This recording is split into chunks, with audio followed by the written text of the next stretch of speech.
Welcome to the recorded version of Understanding the Scams Seniors Face, part of the Family Caregiver Support webinar series brought to you by the American Society on Aging and generous sponsorship from Home Instead Senior Care. Our presenter today is going to be Molly Carpenter. Author, speaker, trainer, and family caregiver, Molly Carpenter brings years of personal and professional senior care experience and training to families dealing with dementia care.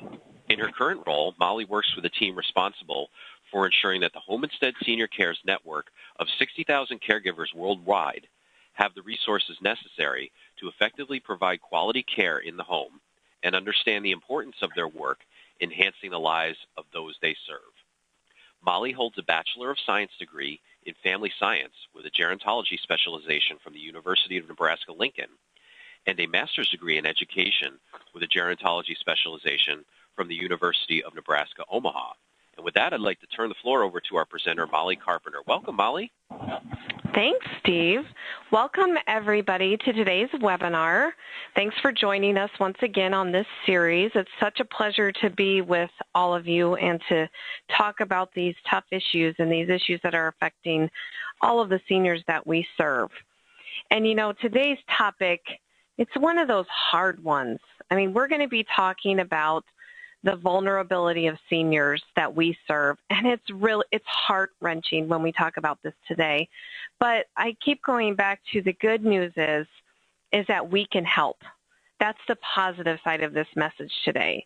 You know, I'm sure you've all heard a lot of those horrible stories in the media about people who are scamming seniors in different ways. And I bet some of you actually have a story or two as well about this, even maybe some personal experience. But today's webinar is really going to help you gain understanding on this topic and really to help you understand and know what signs to look for, which in turn can help prevent these scams from happening. So our goal today is empowerment. It's empowerment to know the signs, what to do, and it's the empowerment to act and to educate the clients and seniors you serve and their families. So let's look at the objectives that we have up on the slides now. What we're going to do is first talk about why seniors and older adults are targets. Why do scammers go after this group and this population? We're going to talk about the types of scams and the types of fraud and abuse that can happen to seniors. One of the most important parts is the signs of abuse. So we're going to talk a little bit about all the signs and what to look for. We're going to cover some prevention strategies today. And then, of course, I always like to leave all of you with resources for your communities and your services and your jobs that you're doing so that you can help educate families. So I want to start with why seniors. And so let's look at the next slide and talk about why these seniors are targeted and why this is the problem. Now, a number of national organizations and law enforcement agencies, they list a lot of these similar conditions and factors that increase a senior's risk of being victimized. So some of these include, let's start number one with availability. Seniors seem to be a good target and are targeted because they are retired and they could potentially be less mobile and they're at home. Maybe more often than us average people that are working all day. So they're at home for calls and they're at home for scam artists to stop by or even drop by and talk to them and try to sell them some things. Another reason why seniors are target isolation. So seniors are sometimes alone because either families have moved away or sometimes they have not as much interaction with loved ones because they've moved away. Seniors may also be isolated to their home. We've talked about that on some past webinars about those chronic conditions, you know, is a big reason why some seniors are more at home more and not out in the community. They aren't interacting as much with their community and their usual activities that they used to do. And then loneliness, another reason why seniors are target, and this goes back to the isolation. Seniors' friendships are sometimes limited, and it can make them vulnerable to that friendly cold caller or that person who drops by the house. They may be looking for somebody to talk to or visit with during the day. Some scams are even perpetrated by seemingly trusted people who work to build new friendships with these seniors and older adults, and then they prey on their vulnerabilities. We're going to talk about that a little bit in detail later. Another reason seniors are targets is sickness, and we've talked about this. Chronic health issues mean that older adults have difficulty maintaining their property, for one, and scam artists know that. The senior may rely on people for outside help, for the work around the house or work around the outside of their home. They may rely on those types of workers. Workers can milk seniors out of thousands of dollars for a job that should only cost hundreds of dollars. And you think about dementia as one of those chronic conditions, that can make it even worse. And then prosperity, another reason why seniors are targets. Money is one of the most notable reasons for senior vulnerability, and scammers see them as a supply of wealth that includes homes and property and life savings accounts and lots of other assets. And they usually have excellent credit. They're easily approved for financing. So that could be a very big myth for scammers, but they look at this population as a group that has wealth, and they've got money, and they're just not using it anymore, and they're just in their homes, and it's just sitting there. So that's a very big concern. And then this one breaks my heart when we talk about this population, very polite and very trusting, and unfortunately, that's what these scammers prey on. See, this population, you know them, they keep their composure so well with callers and visitors. They have a hard time being confident and hard time dismissing phone calls and visitors when they're uncomfortable, and a hard time saying no to those sales calls and those different opportunities that may present themselves. So it's so hard because they're a different generation, and whereas you and I maybe easily can hang up to a telemarketer saying, we're not interested, thank you, good night, they may listen to the spiel, talk to the person, engage in a conversation, and then they have a hard time, saying no when something doesn't feel right. The FBI says that older Americans are less likely to also report the fraud. And this happens for a couple of reasons. One, they don't know who to report it to. That's first cue. Number two is they are ashamed to report this. And sometimes the third reason why the FBI says they don't want to report it or they're less likely to is because they don't even know they've been scammed, which is very sad.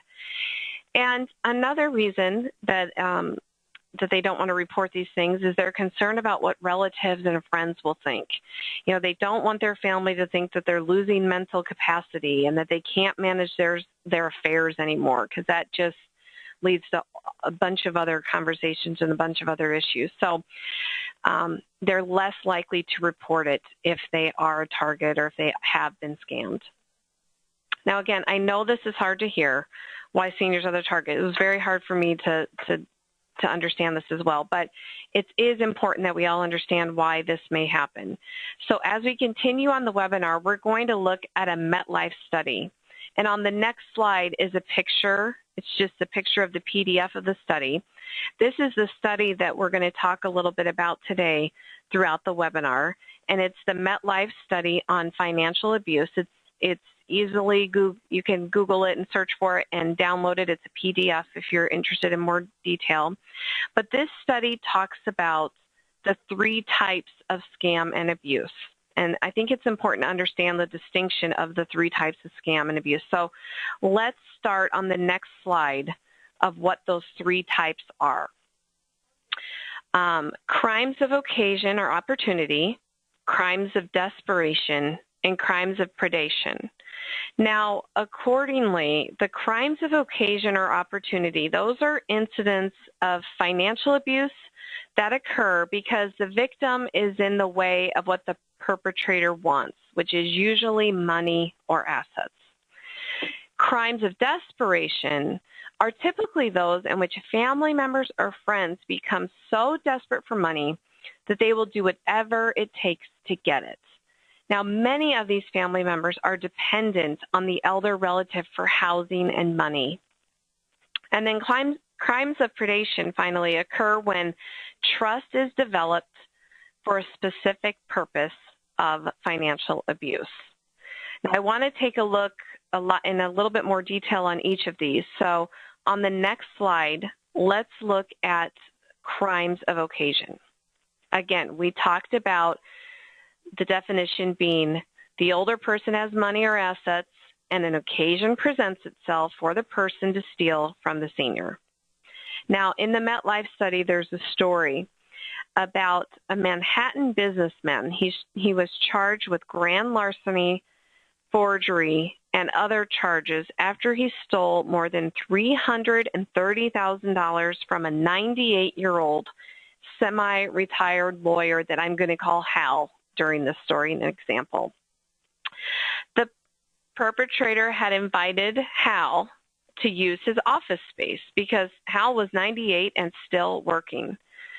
And when Hal broke his hip, he fell and broke his hip. That's when the abuse began.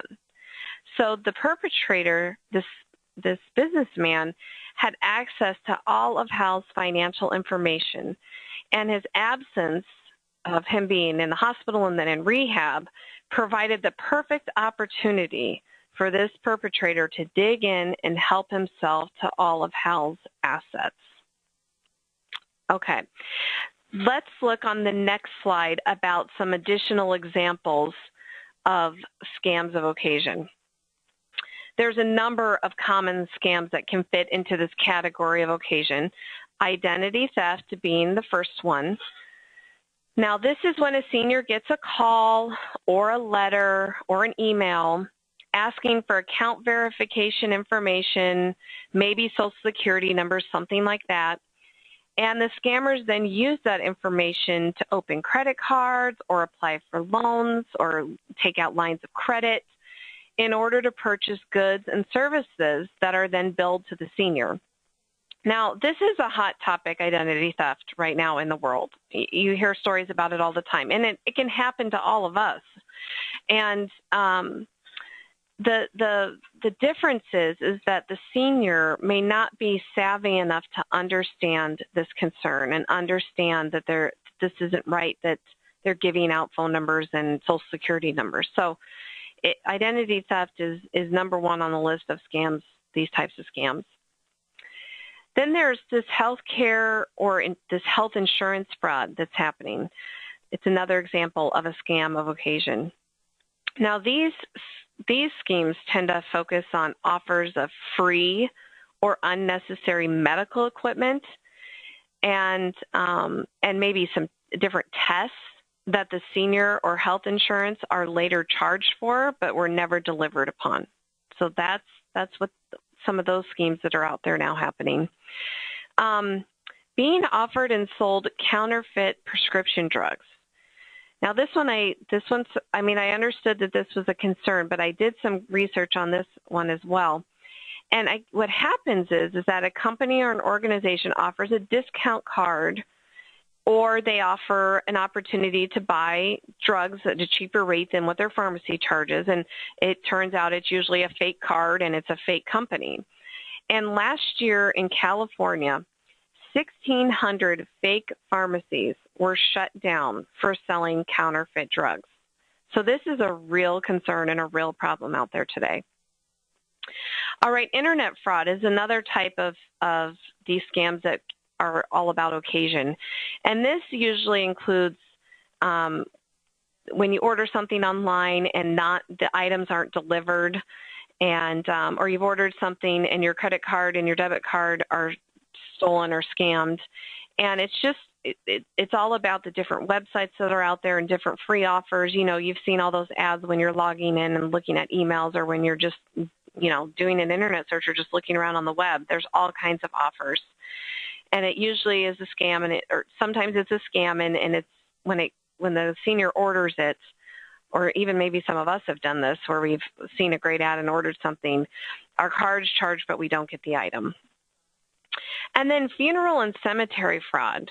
This one is just, it's hard to believe, but funds are taken in advance for services by funeral homes and cemeteries that maybe don't exist, or they take them and they don't do anything with the funds. It's really not the funeral home calling. It's a company representing the funeral home, and they can steal money that way.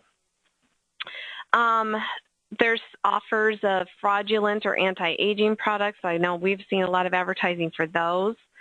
There's telemarketing fraud. Now, this especially targets older women who live alone.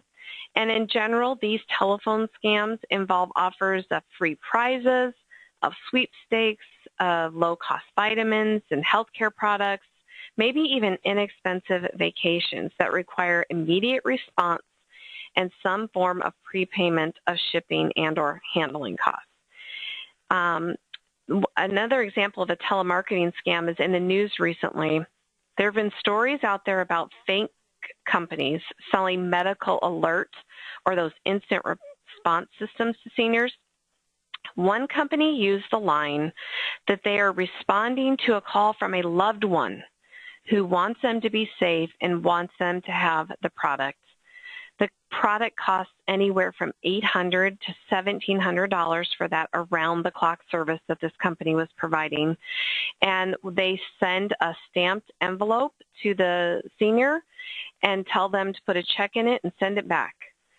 So this was a recent one in the news, and this company has been, is in trouble legally, so that's the good news. But it's just something to think about when a company goes so low to say that their actual loved one called them and said that they really wanted them to have this service. So that's another thing to keep in mind as we're talking about this today.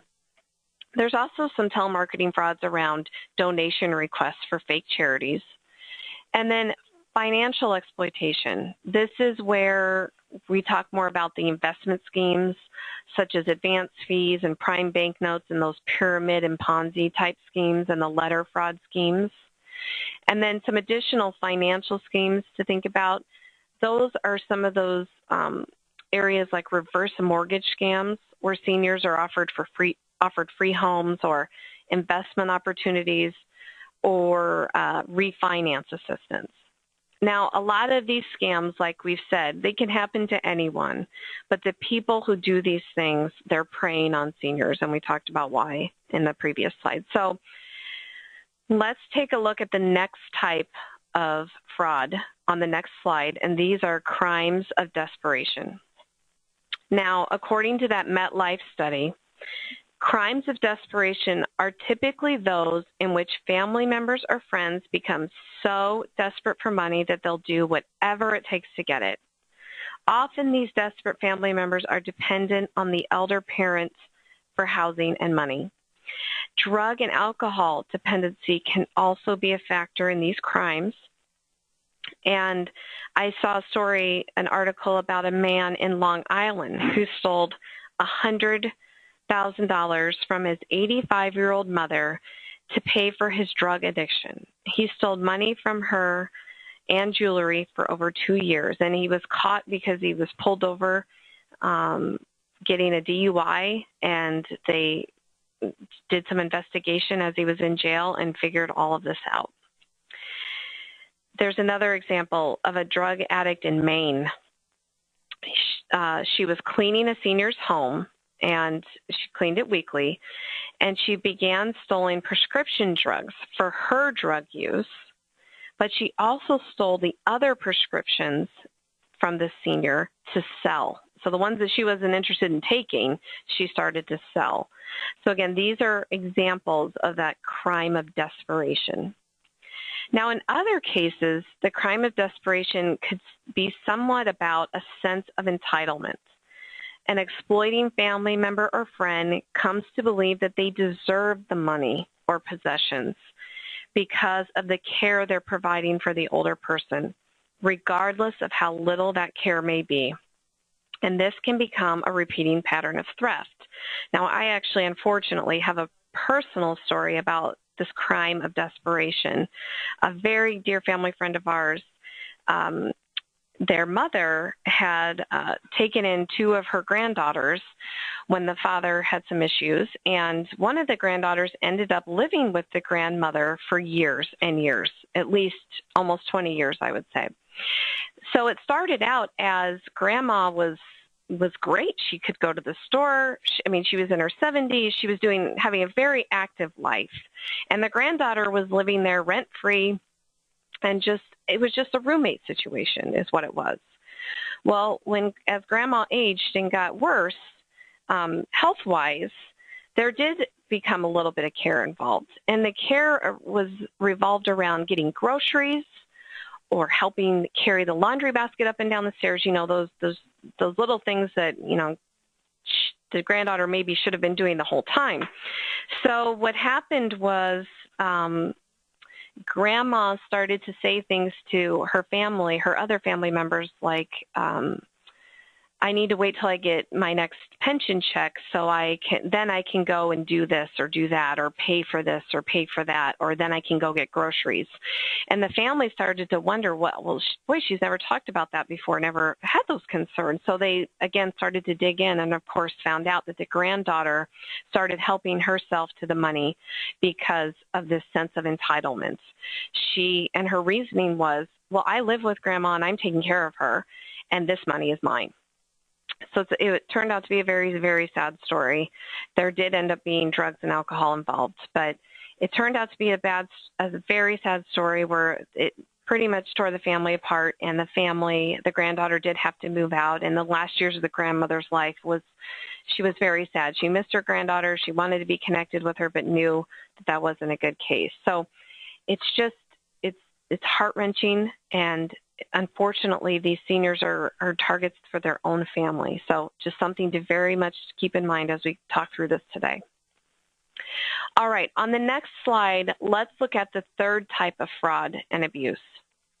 And these are crimes of predation, where the perpetrator gains the victim's trust in order to steal from the senior. Sometimes trust is built through a romantic relationship, and sometimes there's trust because the perpetrator is occupying a role that involves trust. Now, I know we've all heard these stories. Classic examples of this type of crime is that younger, quote-unquote, gold digger falling in love with an older person in order to get a hold of all the assets. But here's another type of story to consider, and this would be the example of a handyman. So there's a 38-year-old man in Florida who preyed upon a neighborhood that was a senior neighborhood. It was a private neighborhood for aging adults. It was the story or the tagline, and basically passed out all of his flyers in the whole neighborhood with his handyman services. And one woman hired him to paint her house and to repair different damages that were on the inside and the outside. And over time, the two became very close, like mother and son close. Now, a concerned neighbor just didn't think this was right and eventually called the authorities. And after the investigation, they discovered through her bank statements that not only did she overpay for his services, but there were charges of skydiving, bar tabs, hotel bookings, plane tickets. They were all coming out of her accounts. And the total for this was around $50,000. And this was just one woman. This man is currently faced with 400 counts of financial fraud. So yes, the gold digger is a good example of this type of crime, but we have to think about these other types of people that may try to gain trust of the senior in order to steal from them. Now, another example from the METLIFE study involved a court-appointed guardian. A woman called Marie was quickly milked of all of her money that should have lasted a lifetime for Marie.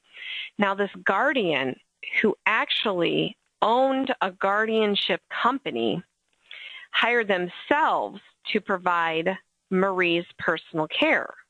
So double dipping for Marie. What they collected not only the guardian fees, so for being her guardian, but they also collected $15,000 a month in companion care fees. Once they had taken all of her money, the company withdrew as her guardian. So again, really some tough stories that we're talking about, some tough situations that we're hearing today, but we've got to talk through them so that we know the issues out there, and then we're going to talk about solutions here in a few minutes. But before we go on to solutions, I want to go on the next slide and talk about the impact of fraud and the cost. Now, in the MetLife study, researchers calculate that the annual dollar amount lost by victims of elder financial abuse in 2010 was $2.9 billion, which is an increase of 12% from 2008. So that's just the financial cost, and that's just of elder financial abuse. So when we think back about Marie, who lost all of her money, which actually ended up being over $1 million, she now depends on the government for her health care and the government for her assistance. And so that's just another whole set of costs to taxpayers, to all of us. And so when people are deprived of their assets, it affects them, but if you start to think about the impact, it can impact all of us and many other areas. Now, let's look at the next slide, though. When we're talking about other areas, let's talk about the emotional impact. You know, it's the loss of trust. This impact is equally as important, and these aren't hard dollar costs. We're talking lack of trust. How about seniors have a greater fear and suspicion? They're less willing to act generously. And there are very real impacts to the victim's well-being and peace of mind. And think about this, you know, so that all these emotional things and all of, even when you think about less willingness to act generously, the organizations that rely on people for donations, think about how that impacts their business, you know. Then think about how hearing all of this and understanding this fraud and abuse, think about how it can spill over and affect our entire society. There's literature and popular press is full of stories where financial abuse is happening. And so like I said, when putting this webinar together and putting this together and talking about it with all of you today, it's a really hard topic, and it's spilling over to all of us and our peace of mind. We hear a lot of stories about psychological impacts too, and which we've covered on this slide. So lots of things to consider than just the money part of this scams and abuse. So let's look a little bit closer on the next slide on who the people are that are scamming seniors. In the MetLife study, nearly 60% of the perpetrators were males, and they were aged between 30 and 59. And there were female perpetrators, obviously, and they were between the ages of 30 and 49. Now, the perpetrators who were strangers often targeted victims with visible vulnerabilities. So they're looking for things such as mobility issues. So maybe they're looking for walkers or wheelchairs. They're looking for displays of confusion, and they're looking for seniors that are living alone. I think that's why that gentleman, the handyman, was so, he targeted that neighborhood that was all about seniors because he knew lots of them were living alone. And then other cases involving seniors, cases involving strangers as the perpetrators were 51% of the people in this study. 34% were families, friends, and neighbors. Now, there's something to think about that, though, it is possible that stranger fraud is more likely to be reported and publicized than the family and friend and neighbor fraud, given that shame that a person may feel, and also given that fear, some seniors may have that fear of retaliation or further harm, often expressed by seniors by their abused loved ones or trusted friends. So the senior may be worried that if they report it, their loved one will continue to abuse them and continue to take advantage of them. Which again goes back to my personal story that I told you earlier. Grandma Sally, she did not want to tell we all believe that she definitely knew what was happening, and she definitely had a concern. She didn't want to come out and report it, though, and come out and tell all of us about this problem. She loved her granddaughter, and she loved having her live there, and she loved just, like in the beginning, she loved being able to help her granddaughter and take care of her. So it was a very hard emotional thing, and she didn't want to tell people about it. And later on, she said she was fearful about with her granddaughter having access to so many things, what else could she have done or taken? So again, that's a real concern. Now, the MetLife research cites earlier studies in which it found that friends and families are the most common perpetrators. So we get mixed stats and information about which one's more or less. So that's just something to consider. And then other reports of exploitation occurred within the business sector, 12%. And then again, there's Medicare, Medicaid fraud, which equaled about 4% in the MetLife study. Okay. On the next slide, let's take a closer look at the victims of these crimes. We've talked all about seniors and why they're the target, but according to the MetLife study, the victims, women are nearly twice as likely to be the victims of elder financial abuse. Most victims are between the ages of 80 and 89. They live alone, and they require some help with either health care or home maintenance. And in most all cases, there existed a combination of valued independence and observable vulnerability that merged in the lives of these victims to optimize those opportunities for abuse by every type of perpetrator, from the closest family members to professional criminals. All right, let's talk about the signs of abuse on the next slide. Here's where we start to feel a little bit more proactive and a little bit more positive message today. So how can you tell if the senior that you're serving or the seniors that you work with, if they are falling victim to any of these crimes? Well, according to the National Committee for the Prevention of Elder Abuse, there's several indicators that some abuse has occurred. And the first one that we'll talk about is the unpaid bills, eviction notices, or notices to discontinue utilities, you know, the electricity, water, those types of things. All of those show a sign that money is gone or money is scarce, and this could be a red flag. Unusual activity in bank accounts is another sign, such as large withdrawals, frequent transfers, or lots of ATM visits. Again, it's important to watch bank statements. It's real easy to just glance over those common statements that you get every month that you've been getting for years, especially a lot of people have gone paperless at this point. So one idea to consider is to go back and get that paper again, or at least be diligent about going online and checking the paper, checking the balances online, and checking the statements online. Another area, though, is missing bank statements. So maybe the senior, I know my grandmother, she always still got her bank statements. So if for some reason there was a missing statement, that would have been a huge red flag for our family. I think it's easy, too, to say, oh, well, mom and dad probably just went paperless, so I'm sure that's why they're not getting it anymore. Again, it's important to double check and just make sure. Another sign is maybe a new best friend in the picture. So the person you're serving or the person you're working with has started to talk about a new friend or somebody they met at the senior center, or they met at their exercise class, or wherever they met them, and they start really talking about this person a lot. It's just a cue. It doesn't mean that seniors can't make new friends and have new friendships. It's just something to think about.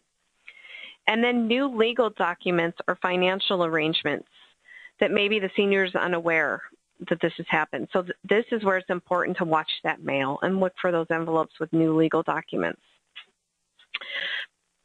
Belongings or missing property. It's important to really have a good record of all the valuables and property. I think this is a great tip to share with families to a lot of seniors have the valuables in their home. Maybe it's jewelry, or maybe they keep cash in their home, wherever. It's just important to have a record of all of those things and occasionally checking over and making sure nothing's missing. Suspicious signatures on checks. Maybe it's a different signature. Maybe the handwriting of the senior is off, though. Maybe it's their signature, but the handwriting doesn't look right. Again, that's another one of those areas where we see the check listed on our bank account, but you have to do an extra step and click on it to actually visualize the check. So again, encouraging some of the little bit more diligence when it comes to bank statements. Here's another interesting sign of abuse. Implausible explanations given by the senior about their finances. So maybe they're telling a story and it just doesn't seem right. We hear that so many times. Our job is to really listen for cues and listen for clues. I know all of you and all of us, we're working so hard, and our job is to listen so actively.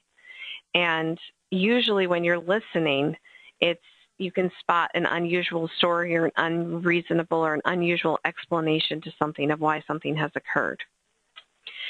And then I want to make an important point here. One of these factors alone does not indicate financial abuse.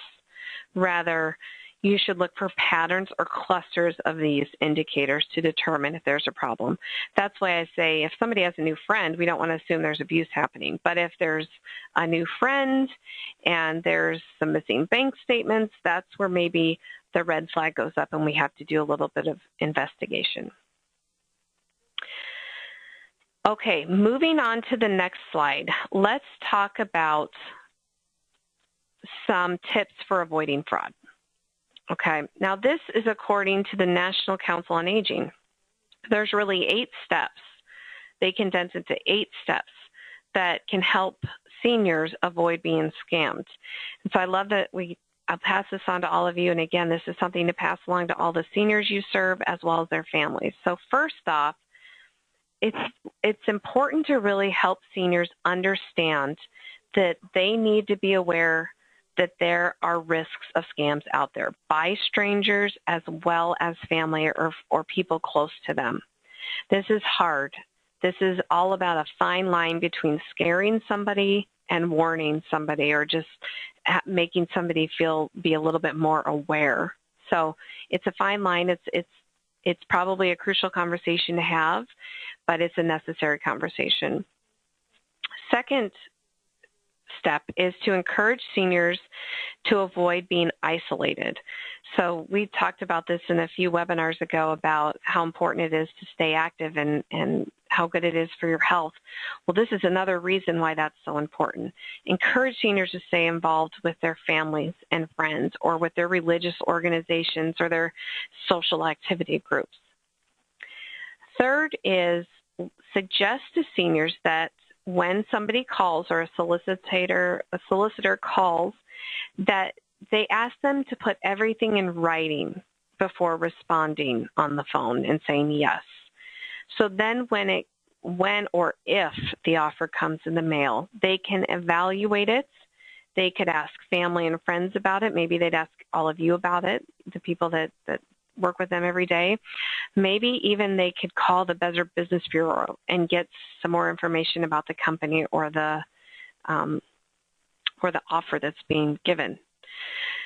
Fourth step that can help seniors avoid being scammed is really to encourage seniors to shred all documents. This goes back to that identity theft issue.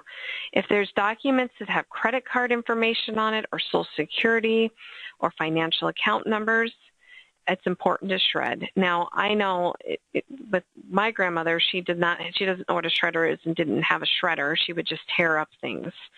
So that method works as well, but maybe it's look for those days in all of your communities. I know we have them in our communities where organizations offer free shredding days where you can bring all of your important documents and have them shredded at once. Or maybe it's a good gift for Christmas or birthday to get one of those little shredders for the senior to use. All right, let's continue looking at these prevention tips on the next slide. Another good tip is to help seniors sign up for the Do Not Call list. This is donotcall.gov is the website that you go to, and so you may have to help them do this.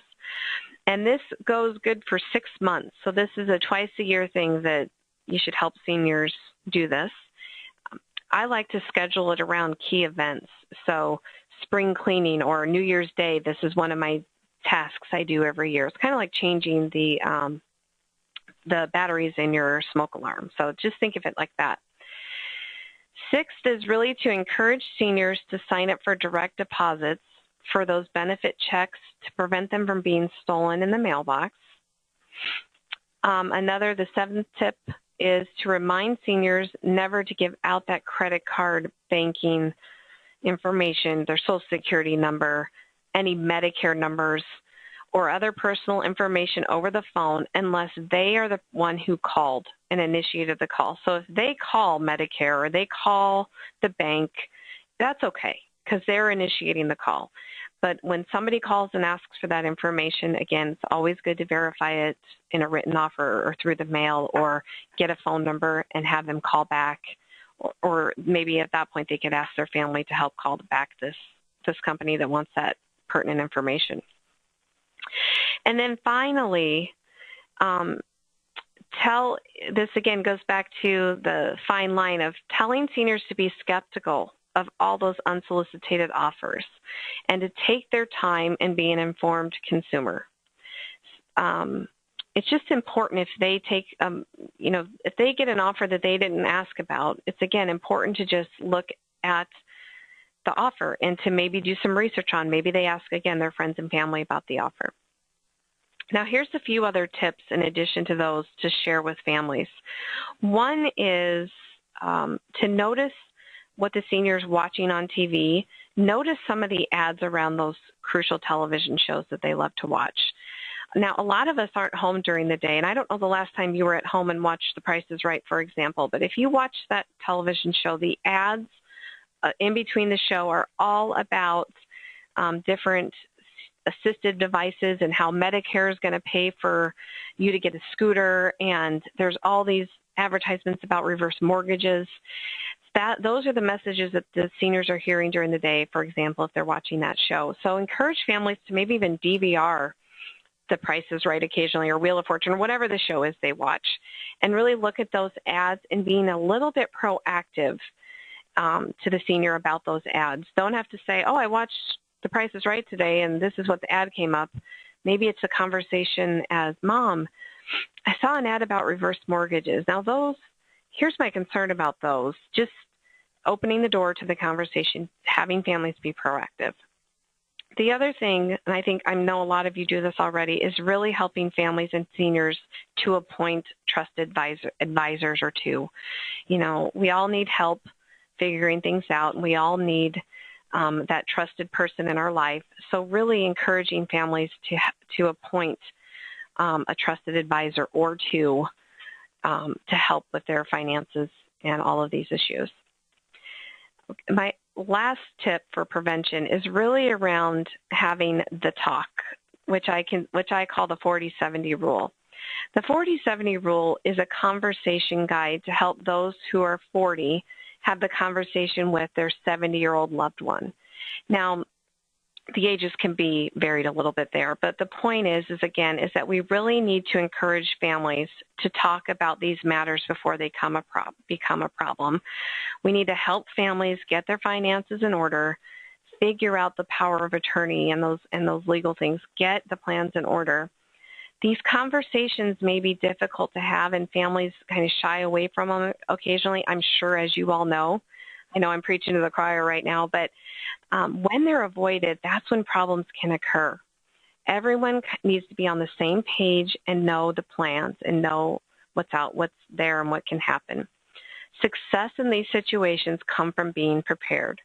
Now, to help families have these conversations, again, the 40-70 rule can be found on 4070talk.com. It's just some great ways to actually have that conversation, to help families have that conversation. Okay, so what do you do if you suspect abuse and fraud? On the next slide, let's look at some contact information, start talking about resources here. Of course, the first step is to, according to the Attorney General's office and the Better Business Bureau, is to contact the police. Got to file a police report with the local police department. If it didn't happen in that area, the theft or whatever, contact the police department in the area that the theft did take place. Also file complaints with the FBI, which is fbi.gov, and close accounts. This is just a note. If there is anything happening on the senior's account or anything being tampered with, you definitely want to encourage families to close all of the accounts immediately and call the bank. You may even have to follow up with the bank in writing. If there's fraudulent charges on the account, again, talking to the bank and immediately filing a report with the bank's fraud department. And then also filing a federal complaint is another thing to consider. The Federal Trade Commission is the Federal Consumer Protection Agency, the FTC, and they work in conjunction with the FBI, and they maintain an identity theft data clearinghouse, which is very good. This FTC aids identity theft investigations by collecting complaints from victims and sharing the information with law enforcement agencies and credit bureau companies and the companies where the fraud took place and other government agencies. So by filing that federal complaint, you're helping the greater good and helping them investigate on all those different areas. And then you also want to initiate a fraud alert. This is important to tell families as well. You can place a fraud alert on the senior's credit file as well as review a credit report. And this will prevent, when that alert is on the account, it prevents the thief from opening any more accounts in the senior's name. And then finally, contacting the Better Business Bureau. That's bbb.org. And the bbb.org helps you find a location near you and near where the senior lives.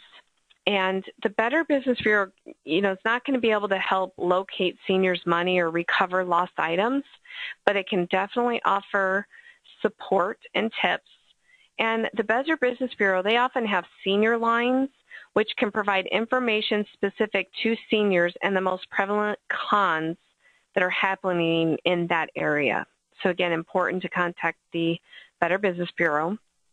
And then again, on the next slide, here's that list of resources. We talked about the FBI.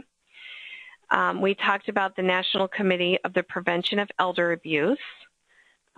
We've talked about the National Council on Aging. They have those 8 tips for prevention, which is great. That's the NCOA.org.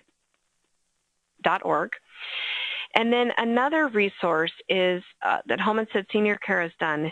It's called Protect Seniors from Fraud. This can be found on caregiverstress.com, and it's a free kit. It has a lot of the information on this topic. It has a scale or an assessment for families to help determine if there's any risk factors. It also has various checklists for families to sort of scam-proof the house or scam-proof situations that a senior might, like the telephone and the mail and stuff like that. And of course, all the resources that we've mentioned today, including what to do and who to call, all of those are listed in this guide as well. And again, all free, but even that resource list out of this guide is so important for you to pass on to families. So if something does occur, there's phone numbers and websites at their fingertips. Again, we talked about the METLIFE study of elder financial abuse, it's another study you can go download. So lots of great resources. And then so to conclude on the next slide, I hope you found today's presentation both helpful and encouraging. I know we've gone over a lot of stuff today. We've talked about the 3 types of scams: occasion, desperation, and predation. We talked about why seniors, why they're the targets, and we talked about the perpetrators that are targeting seniors. And then we learned about the signs of abuse, which again is so critical for all of you to know, so that you can be proactive and alert the senior and the family if you spot any issues.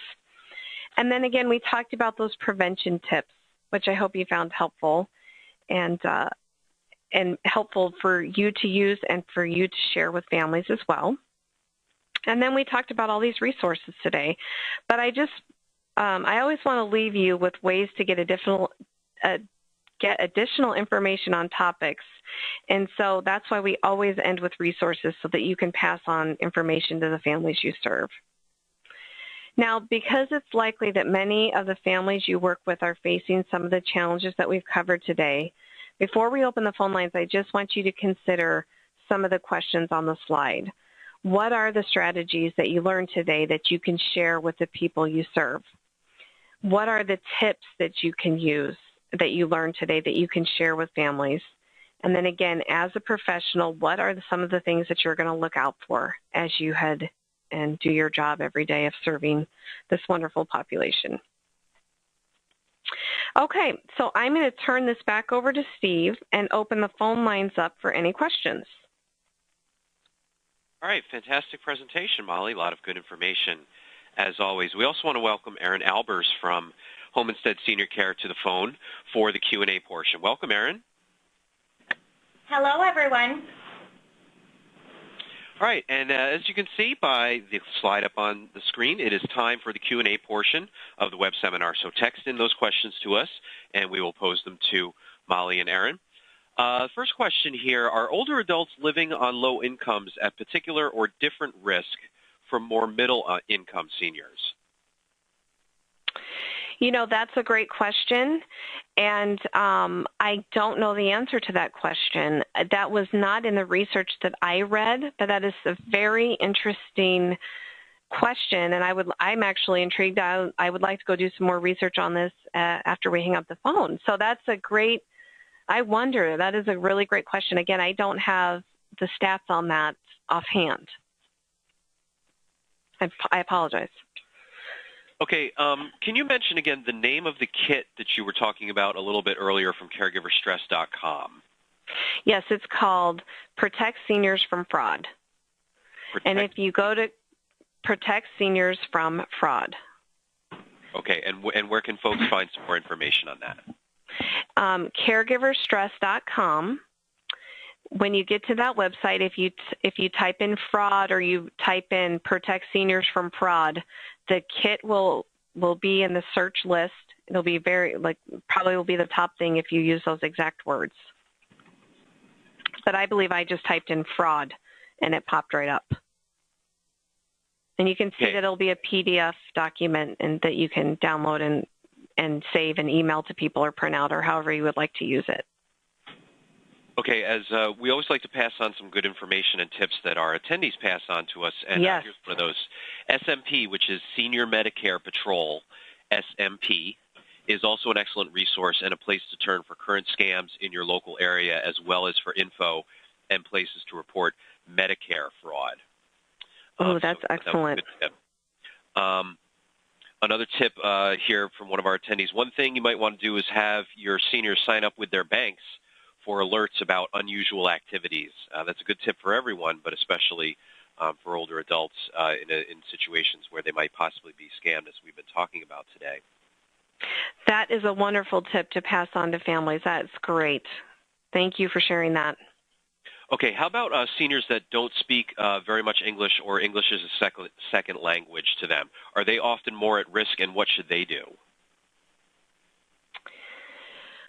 Again, I don't have numbers and stats around that. I would definitely assume that they're at more risk because of that language barrier. I think that is when I think about having a family member or a trusted person in their life to really help them with these types of issues. And if they have questions and if they get calls or somebody drops by or they're, I think a trusted advisor is very important. Erin, did you have anything to add to that one? Nope, I would absolutely agree. Okay, how about, do these same tips apply for older adults that reside in senior retirement centers or similar communities? I would say that a lot of these may still, depending on the type of facility, and as independent living, absolutely. Assisted living, absolutely. I think there are some things that anybody can use. In fact, I got to tell you, when I was doing this, I learned a lot of things to think about as well. So I think these are tips for lots of people in different settings, in different situations, a lot of those seniors. They still have their phones, for example, so they can still register for a do not call list, and they still get their bank statements and everything like that. So I definitely think a lot of the prevention that we talked about, a lot of these tips definitely apply to those other settings. Okay, and reference back to one of our earlier questions about limited English speaking, one of our attendees wrote in, churches of those who have a limited English speaking usually help the members of their congregations quite a lot. So wanted to pass on that tip as well. Great idea. I'll add to the question on the assisted living communities or independent living that our local franchise offices have actually done a lot of work of going into those communities and helping those seniors do the things that Molly talked about, such as getting on that do not call list, getting off some of that, just helping those communities make sure that the seniors within there are protected. So I know that is a very valid resource, that protection kit that you can download from caregiverstress.com. Okay, and another tip here, please remind professionals to support legislation for each state regarding the Elder Justice Act as a federal initiative. So the Elder Justice Act, you can look that up online, and remember to support that locally and spread the word on that as well. Okay, next question here. Issues with seniors sharing their ATM PIN numbers with home care aides and family members. When this happens, it's hard to charge the abuser because they use their relationship to get the information. So do you have any advice on how to keep the older adult from sharing this information without worrying or scaring them? Well, again, we've talked about that today a little bit, that fine line of scaring versus being proactive. And I don't think there's a right, like a confirmed right answer or way to handle this. I think it's all in your approach and how you have the conversation. I guess when I first got a bank account and first got my first ATM card, they said nobody ever should know this except you. So it's interesting. Is it just kind of a re-education about how important the PIN number is and how it's really not necessary for everybody to know that PIN number? I would even also mention, like, Mom, I know you trust Janet or whoever, and you might want to give her this, but you don't ever want her to be put in a position where somebody thinks make it less about the senior and make it more about, the caregiver or someone else or the aide, because they do trust them so much. But if it means that they could be a potential risk or get in trouble for giving that information to them, I think they might think twice about it. So again, having that conversation in a way that it's not about the senior as much as protecting that home health aide. Does that make sense? Yes. Sure. And one of our attendees just spoke to that as well. They wrote in and said, as a professional, I usually say that I am not allowed to have that information due to liability, and that's a great catch-all right there. Yeah. Another of our attendees wrote in and said a great tip is to add another person's name to bank accounts, so that they have to go through a second person in order to, for any transaction. That is a great idea. Another tip here from one of our attendees, catalogchoice.org is a good resource for stopping unwanted catalogs and other junk mail. And again, that website is catalogchoice.org. Another tip here, in response to credit card PIN, I'd suggest a pre-funded card such as Upside Visa. Fund a limited amount on the card so that the loss is controlled. That is a wonderful tip. Okay. Great idea. Another question here. I care for clients who do not have 24-hour care. How can we stop all unsolicited calls to come through while we are not there to answer the phone? I don't know if there's a way to do that. I only know about the do not call, and I noticed that even using that do not call.gov, if you you have to put in all the phone numbers, like your cell phone, your home phone, your every phone. So I think that is the best way to do that. If the other tip I would say is if you do take one of the calls, if you say take me on the list or put me on the do not call list, the telemarketing firms also have a list that they use. So once you go on those lists with each company or with each group, you're on that list forever. It's not like the do not call.gov list. So if you do have the patience to actually answer the call and talk for a minute, or at least get those words out that say, do not call me, put me on the do not call list, that may help a little bit more, might be an extra measure to that problem. Mm-hmm. Also, you'll want to, even if you do that, you can still get calls on behalf of political organizations, charities, and telephone surveyors. And then if you order something from a company, they have the right to call, or the ability to call you for 18 months after you make a purchase, or submit an inquiry to them. So that is from the Federal Trade Commission that does say that. So again, just staying on top of it and repeating what you said, please put me on that list. Okay, and a couple follow-ups here, important information here I think that I should add in regards to adding a second person to an account. Some pertinent info here. A second person on an account needs to know that they may be liable if the account is overdrawn. So that's number one. Number two, make sure that that second person is also trustworthy, because they can also access the funds. There are also tax consequences and estate planning consequences to having a second owner on that account. And according to my clock, we are just about out of time for today's web seminar. There's so much great information and tips to be had here today. But Molly Carpenter and Aaron Albers, I want to thank you for a great presentation and for touching on a very important topic that I don't think gets enough addressing in working with older adults and in this vulnerable population. So thank you for joining us and sharing with us today. Thank you, Steve. Absolutely. Hopefully everyone can join us next month.